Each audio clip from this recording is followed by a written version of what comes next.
Replace questions with statements. A lot of times we disguise statements with questions. We will ask a question that is actually a statement like, don't you think you stayed out long enough? When you're the one who thinks that, right? You think that. So you're not being totally assertive by asking that question. You're kind of, it's like veiled. So instead, you would say, to me, I feel like that was too long, or I think that was long enough. So you state where you're coming from.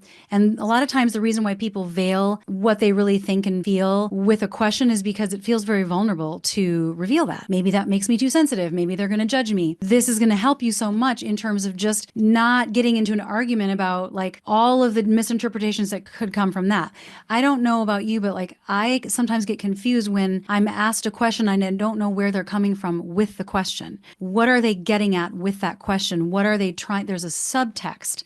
And if we don't know what that is, that can cause a lot of problems, and it's definitely not considered assertive communication. Along those lines, you want to avoid rhetorical questions as well. I don't answer rhetorical questions. I don't really like rhetorical questions. Rhetorical questions are more like debate structure, and in a relationship, in an intimate relationship, debating, unless you both have a shared understanding of like, I love having a healthy debate with you, let's have an intellectual debate. You can ask each other rhetorical questions, no problem at all. But usually when we're dealing with areas of sensitivity and triggering, rhetorical questions put you in a sort of, I'm trying to catch you in an inconsistency, and then I'm going to prove you wrong. I'm asking questions, you're going to answer, and now I'm going to deconstruct that answer. That's not very connecting, it's not very relational, and it's not going to bring you together. If you can practice just really looking at what is it that I really need, what do I really think, and how can I come forward with that, and say what you need without any accusation. It's very tempting to lead with accusations when there's been buildup, especially if like there's been a long history of certain actions and maybe it really does mean what you think it means. But if you're working on your marriage and you're trying to overcome these things, you really want to stay in the present moment, and accusations just don't tend to work no matter if you're right or wrong about them.